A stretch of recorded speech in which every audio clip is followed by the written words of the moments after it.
Rom-coms are not my go-to movie. It's very rare I willingly see one without a push factor like Ryan Gosling and Emma Stone in Crazy Stupid Love, or in Anyone But You's case, Glenn Powell, and an interesting plot.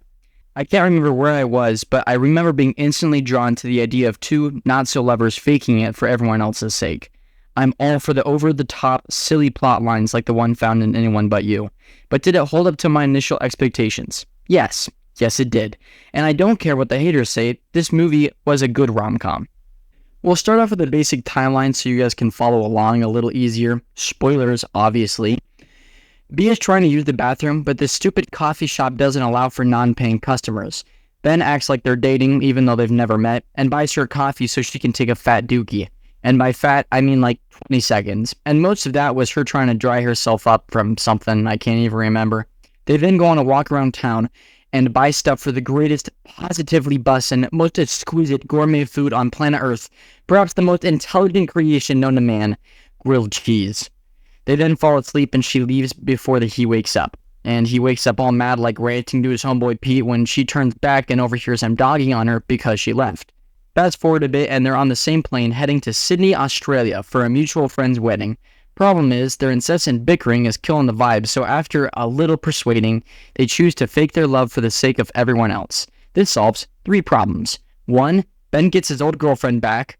2. B indirectly tells her ex Jonathan that she doesn't like him anymore. And 3. The wedding remains a positive atmosphere. They end up falling in love for real, shabloink. Ben leaves after B says everything feels like a mistake. They have a falling out, then make up after the most outlandish show of affection ever, and they all lived happily ever after. This movie has many funny moments, mainly stemming from Gata's Pete, but also tons from Glenn Powell's Ben. It's genuinely entertaining from top to bottom with little to no dull moments. Moments like Bo and Ben at the outdoor shower, Ben finding the spider in his pants, and the recurring gag of Unwritten being Ben's Serenity song are all standouts. But most of the comedy stems from the concept of faking a relationship. For instance, Gata and Brian Brown's character are putting on a radio play to trick Ben into falling in love with B again. Obviously, it doesn't work how they want it because it's a silly idea, but in the end, it does persuade Ben into faking the relationship. Similarly, Claudia and Hallie decide to loudly talk about B and Ben, but when Ben comes around the corner, they decide to start doing yoga.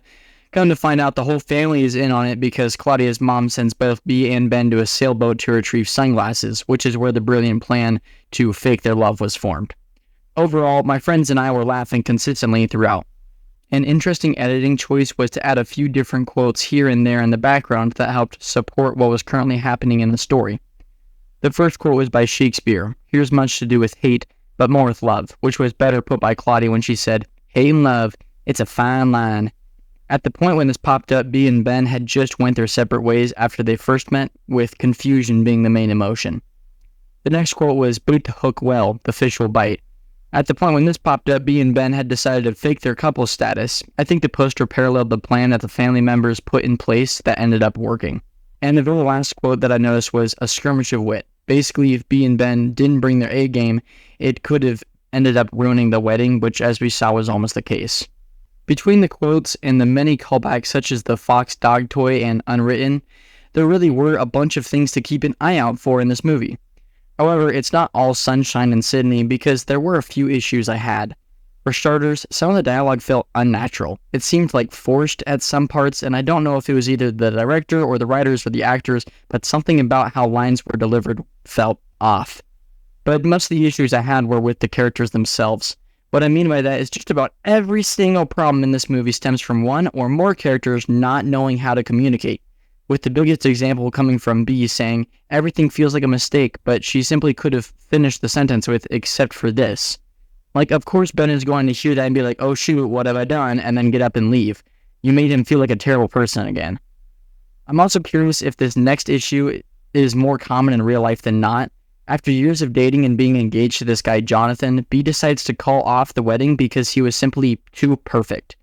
There was never any arguments or disagreements, and it made B feel like she would never find anyone better than Jonathan, and she wasn't enough, so she broke up with him to go find someone that wasn't perfect either. I don't know, I guess I'm just confused on why you would leave a perfectly good dude simply because he was good. Part of the reason B and Ben even got together was to make Margaret want what she can't have, which also doesn't make any sense to me because if you can't have something, why would you keep pursuing it? It just kind of shows bad character on her part wanting something that is already taken. I could sit here for hours talking about romance and how little it makes sense to me, but I don't have all day and you guys don't have all day, so we'll wrap it up right here. Overall, I would highly recommend Anyone But You. The cast and crew made a fun, unforgettable experience for those that like rom-coms. It has a silly little plot that they use to its fullest extent, and a helicopter ride for love, starring Glen Powell himself. I will say it gets docked a few points because it uses Photo ID at one point by Remy Wolf, which isn't a bad song on its own, but I can't unsee what the internet has done to me. And that pretty much sums up my thoughts on Anyone But You. I'm so thankful for those that sit all the way to the end of these. If you enjoyed today's video, sending it to a friend and leaving a like is greatly appreciated. And if you haven't seen the movie, go watch it and see what you think. Your own opinion will always sometimes be more important than mine. Next video is going to be on Dungeons & Dragons Honor Among Thieves, so subscribe so you don't miss out on that.